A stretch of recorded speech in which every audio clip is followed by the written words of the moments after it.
pour être un peu sur, un peu en fait beaucoup, sur le Discord de Cornelius. Voilà. J'espère que je vais réussir à lire tout ça. Bonjour à tous et bienvenue sur Sortilèges et Tasses de thé avec une nouvelle vidéo. Et la vidéo d'aujourd'hui, c'est pour vous parler un petit peu des prochaines lectures que j'ai prévu de faire, dont certaines sont presque terminées, parce que j'avais commencé un petit peu au moment de la préparation et finalement ça m'a bien plu, donc j'ai très vite avancé. Donc toujours pour les mêmes catégories, donc il y aura un seul classique et le reste c'est plutôt fantasy, science-fiction, plutôt fantasy. Allez, on y va, c'est parti. Alors, le premier ouvrage que je voulais vous présenter, c'est un ouvrage que je pense vous avez dû voir des millions de fois si vous regardez un petit peu de vidéos sur YouTube, Booktube. C'est Anne de Green Gables que j'ai acheté. Alors j'achète en ce moment plutôt rarement des livres. Mais là, voilà, j'ai vu plusieurs chroniques, plusieurs revues. Je crois que Pepper Palace en a parlé, Cornelius en a parlé, Alex Bouquin Prada en a parlé. Donc, ça faisait beaucoup de monde et à chaque fois, voilà, la couverture est magnifique. C'est un très très bel objet et c'est un classique donc. Je me suis dit qu'il fallait l'avoir dans sa bibliothèque de toute façon. C'est une lecture, je pense que je vais intercaler entre d'autres lectures plus exigeantes peut-être. C'est absolument magnifique. Pour beaucoup, c'est devenu le livre préféré de l'année. Donc voilà. Après, j'ai peut-être du coup beaucoup d'attentes sur ce livre, mais en tout cas, l'idée, c'est un petit peu la lecture doudou qui fait du bien avec le parcours donc de cette petite fille qui a été adoptée par un frère et une sœur pour pouvoir les aider à la ferme. Et puis en fait, il se trouve que c'est une petite fille absolument extraordinaire et qu'on va suivre tout au long de sa vie jusqu'à l'âge adulte, hein, d'après ce que j'ai compris. Donc voilà, une lecture réconfortante. Donc voilà, je pense que je vais pouvoir l'intercaler entre deux lectures un petit peu plus difficiles, on va dire. Ah oui, et sur Anne de Green Gables, il y a une série Netflix qui existe depuis un moment que moi je n'ai jamais regardée parce que je suis pas trop, j'ai du mal à me tenir un peu aux séries. Donc là, je me dis que finalement, si le livre m'a beaucoup plu, ben, je pourrais prolonger peut-être un petit peu avec la série. Alors ensuite, tous les livres qui vont suivre, c'est des livres de fantasy fantastique. Le premier livre qui est donc dans... alors je vais l'attraper là. Vous voyez, donc c'est ce livre-là. C'est Sherlock Holmes et les ombres de Shadwell. Donc c'est James Lovegrove qui a écrit une série de 3 ouvrages qui s'appellent Les dossiers Cthulhu. Donc, ou Cthulhu, je ne sais jamais comment on prononce, ou Cloulou, voilà, vous faites à votre sauce, mais moi j'ai l'habitude de dire Cthulhu, donc je vais dire Cthulhu, même si c'est peut-être pas la bonne façon de prononcer. Donc c'est 3 livres qui sont en prêt dans la bibliothèque numérique de mon secteur, je vous mettrai aussi les liens en bas. Du coup, quand j'ai vu Sherlock Holmes et Lovecraft, je me suis dit que c'était vraiment intéressant, donc j'ai lu vraiment que le tout début, je dois être à peu près à 10%, 17% je crois de la lecture sur la liseuse. Et ben, tout simplement, c'est les histoires classiques de Sherlock Holmes qui sont revisitées en y intégrant de l'univers Lovecraftien. Donc on est dans le fantastique mêlé d'enquêtes menées par Sherlock Holmes et Watson. Donc le premier livre, là, que j'ai, le tome 1 que je suis en train de lire, ça commence vraiment comme la rencontre entre Holmes et Watson dans l'étude en rouge. Donc ça commence exactement pareil, sauf que voilà, il y a des petits détails qui changent et qui permettent d'intégrer petit à petit l'univers de Lovecraft. Donc ça a l'air pas mal du tout. Donc voilà, c'est une de mes lectures en cours. Donc oui, j'en ai plusieurs en cours. Voilà. Donc pour les dossiers Cthulhu, il y a 3 tomes. Donc le tome que je suis en train de lire, donc les ombres de Shadwell. Et il y a ensuite un 2e tome sur Sherlock Holmes et les monstruosités de Miskatonic. Et enfin un 3e tome qui est Sherlock Holmes et les démons marins du Sussex. Donc voilà pour ces Alors, je ne sais pas si je lirai forcément les 3 à la file, mais en tout cas, voilà, le premier, j'ai bien envie de voir ce que ça donne. Je crois que les critiques sont plutôt bonnes. Voilà. Donc ça, c'était le deuxième livre que j'ai envie de lire, donc le premier de la catégorie fantasy. Donc ma prochaine lecture, que j'ai déjà aussi un peu commencé, c'est Elantris de Brandon Sanderson. Alors moi j'ai découvert complètement cet auteur, Sanderson, que je connaissais pas, à la lecture de plusieurs chaînes Booktube. J'en ai entendu parler chez Lorraine, des mots de l'imaginaire, et chez Cornelius.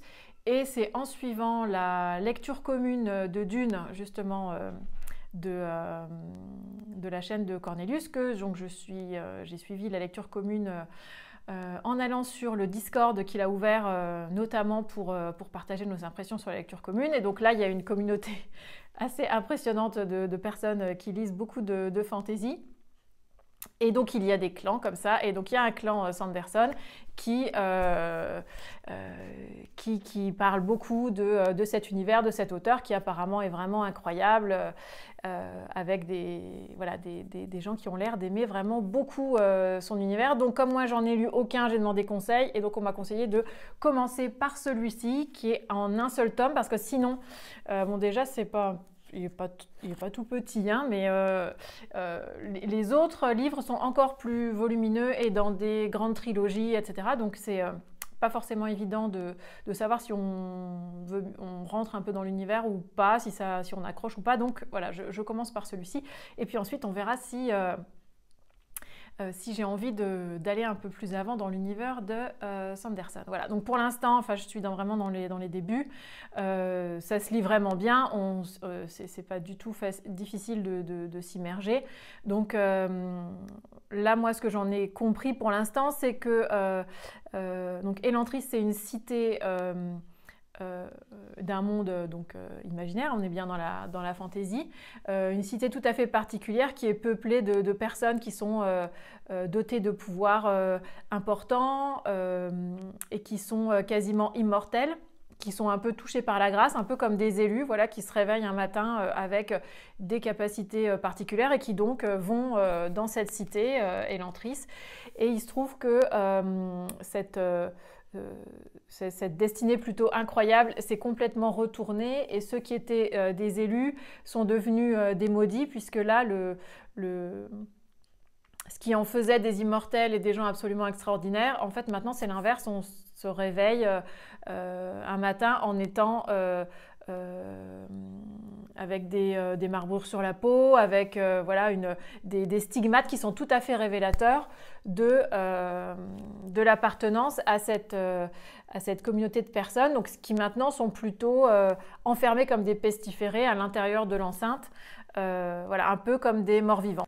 Donc moi j'en suis là de l'ouvrage où on apprend dans le début du roman que le prince héritier de la cité d'à côté, du royaume d'à côté, est touché par la maladie, les stigmates, et qui donc va se retrouver enfermé dans cette cité de manière un petit peu cachée par sa famille, puisqu'en fait il devait se marier avec une jeune fille, Sérène, qui du coup arrive et à qui on dit que son fiancé est mort, mais comme tous les papiers avaient déjà été signés, c'est comme si le mariage avait effectivement eu lieu, et donc elle est considérée comme sa veuve. Voilà, et donc moi j'en suis là du roman où elle se dit qu'il y a quand même des choses un petit peu bizarres, la famille porte le deuil sans porter le deuil, elle trouve ça un petit peu particulier, donc elle a l'air d'avoir un caractère un peu bien trempé, et voilà, l'idée c'est elle va un peu mener l'enquête pour savoir ce qu'il en est et découvrir un petit peu ce qu'on a l'air de lui cacher. Pour l'instant ça démarre plutôt bien, c'est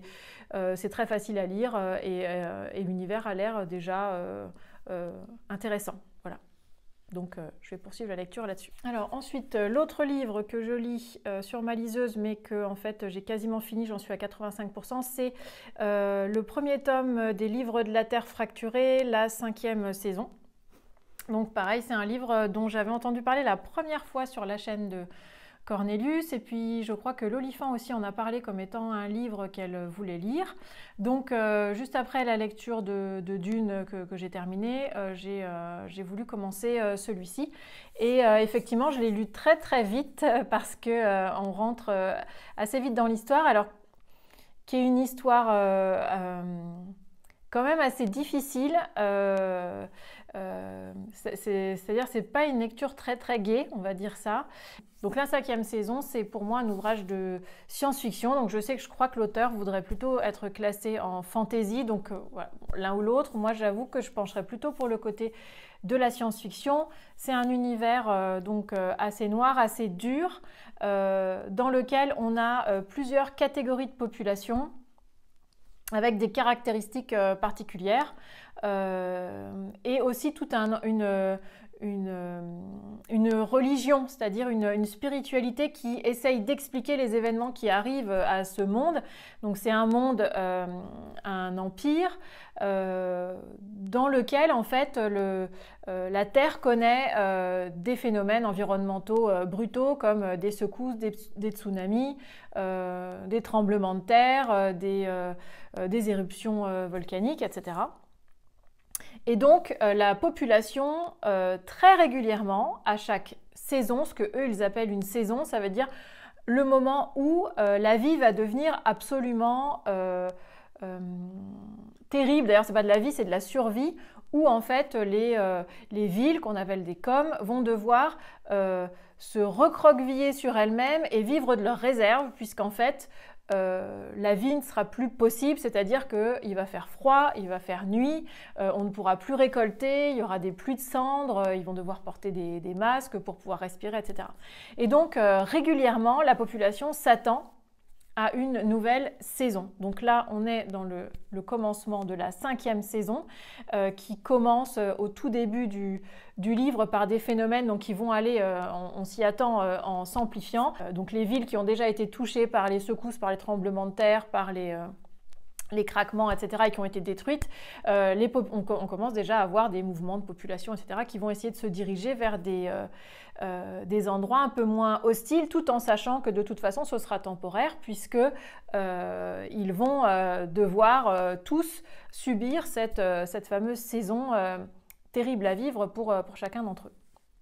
Donc nous, dans ce climat global, on suit au tout début du roman, donc je ne vous spoile pas parce que c'est vraiment les premières pages, Esun, donc une femme qui revient de son travail. Elle travaille dans ce qu'ils appellent la crèche, donc je suppose que c'est des écoles donc pour les enfants. Et en fait, elle retrouve son enfant de 3 ans mort, visiblement roué de coups par son père. Et donc elle connaît un moment d'abattement complet, de sidération pendant plusieurs jours où elle ne bouge pas, où elle reste là, et où petit à petit elle va donc émerger voilà, en étant aidée par un voisin, et elle part à la recherche de son mari qui a tué donc son fils et qui est parti avec sa fille. Donc elle part à la recherche de son mari et de sa fille pour pouvoir tuer son mari et pour pouvoir récupérer sa fille avant qu'il ne lui fasse du mal. Et on ne sait pas pourquoi il ne l'a pas tuée, elle, cette fille, alors qu'il a tué ce petit garçon.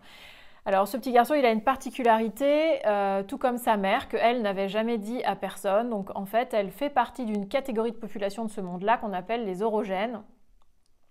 Et en fait, elle a la capacité d'aller puiser une force absolument phénoménale, hein, c'est comme des surhommes, et elle va puiser cette force-là dans la terre et dans tout ce qui est source d'énergie autour d'elle, et elle peut détruire complètement ce qui l'entoure si elle n'arrive pas à canaliser cette énergie, et donc créer des séismes, des tsunamis, etc. Et donc ces orogènes sont très mal vus dans la société, les gens en ont peur, et surtout parce qu'en fait s'ils ne contrôlent pas leur pouvoir, ils peuvent faire énormément de dégâts. Donc il y a une école spéciale qui est créée pour eux, qui a été créée pour eux déjà il y a extrêmement longtemps, le Fulcrum, où les enfants, qu'on appelle de la poussière, sont intégrés, donc sortis de leur famille, qui souvent les familles d'ailleurs ne veulent pas d'eux, voire les tuent, voilà, donc c'est des choses qui sont très très violentes. Donc les enfants vont dans cette école pour apprendre à canaliser et à utiliser leur pouvoir, puisque ensuite l'Empire et le Fulcrum vont monnayer les services de ces orogènes, donc qui auront appris à utiliser leur pouvoir justement pour atténuer les secousses de la Terre, pour empêcher des éruptions volcaniques et donc leur force en fait qui pourrait être destructrice, si elle est canalisée, peut essayer de limiter les dégâts de cette terre fracturée. Pour autant, ils ne sont pas du tout bien perçus, ils sont toujours perçus voilà, comme des pestiférés et comme des gens qu'il faut absolument parquer, surveiller, etc. Donc, Esun avait essayé de mener une vie normale sans rien dire à personne et son mari a dû se rendre compte que son fils, parce qu'elle avait vu très vite que son fils était aussi un orogène, c'est-à-dire avait hérité de ses particularités, et sa fille également. Et donc, elle suppose que son mari a tué son fils parce qu'il s'est rendu compte que c'était un orogène. Voilà. Donc, j'arrive près de la fin de l'ouvrage. C'est une lecture qui n'est pas évidente. Alors, même si on a envie de lire la suite, une fois qu'on s'arrête, l'univers est tellement dur que j'avoue que pour la fin, voilà, il faut que je lise la fin parce que j'ai vraiment envie de savoir, mais c'est un peu difficile de se replonger dans ce monde justement apocalyptique en fait, pré-apocalyptique, la fameuse saison, et voilà, c'est quand même assez difficile. Il y a beaucoup de choses qui sont traitées, c'est un univers extrêmement riche qui a sa propre spiritualité, sa propre religion. On repère effectivement des castes dans les populations. Il y a un vocabulaire particulier qui explique justement le pouvoir. Donc c'est des choses qui sont très très fouillées, très très riches. Donc c'est vraiment un livre qui me plaît beaucoup. Je pense qu'il faudra que je digère un petit peu pour avoir un avis plus clair une fois que j'aurai terminé ma lecture. Donc une autre lecture que je voudrais faire prochainement, c'est La gardienne du chardon de Lorraine Bellès de la chaîne Les mots de l'imaginaire. Donc c'est le tome 1 d'une duologie, Les voix de l'Oporum. Donc j'en ai entendu parler voilà, sur sa chaîne, je voulais le lire et il se trouve qu'il a été question possiblement d'une lecture commune envisagée. Je ne sais pas si finalement ça va avoir lieu, mais je voulais vraiment lire ce livre et j'ai vu d'ailleurs que Camille de la chaîne Camelot Magicadou, que je vais vous mettre là, a commencé à en parler. Donc j'ai volontairement coupé parce que voilà, même si elle ne spoile pas, je voulais vraiment garder la surprise de l'univers. Donc c'est un univers steampunk que j'aime bien comme type de catégorie de fantasy. Donc voilà, je voulais vraiment pas savoir grand chose de l'univers, donc je sais vraiment pas grand chose à part ça, si ce n'est qu'il y a vraiment déjà de très bons retours, donc voilà, je suis pressée de pouvoir lire voilà, son premier ouvrage. Et ensuite, une autre lecture, mais je ne sais pas si je ferai ça tout de suite, donc c'est Steven Erikson, c'est donc le livre des martyrs, le tome 1, Les jardins de la lune. Donc ça c'est un auteur aussi de fantasy.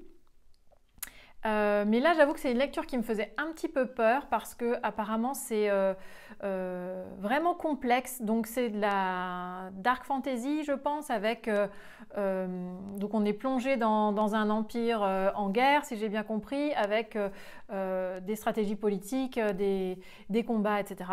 Un univers vraiment très complexe et ça me faisait vraiment peur d'entrer dans ce type de roman. Donc j'ai profité d'une lecture, alors c'est pas vraiment une lecture commune puisque l'idée c'est de faire un petit challenge Erikson parce que plusieurs, notamment parmi le Discord, ont déjà commencé à lire cet auteur et donc l'idée c'est d'en lire un maximum pendant le mois de janvier.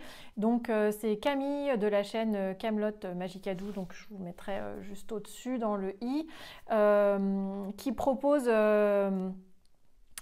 ce petit défi et elle a parlé d'ailleurs du cycle de cet auteur dans une de ses vidéos et c'est ce qui m'a donné envie un petit peu aussi de tenter parce qu'apparemment c'est vraiment très très plaisant comme univers, comme écriture, voilà.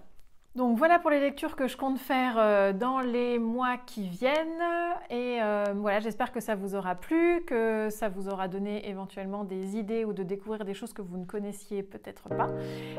Et puis je vous donne rendez-vous à bientôt dans une prochaine vidéo.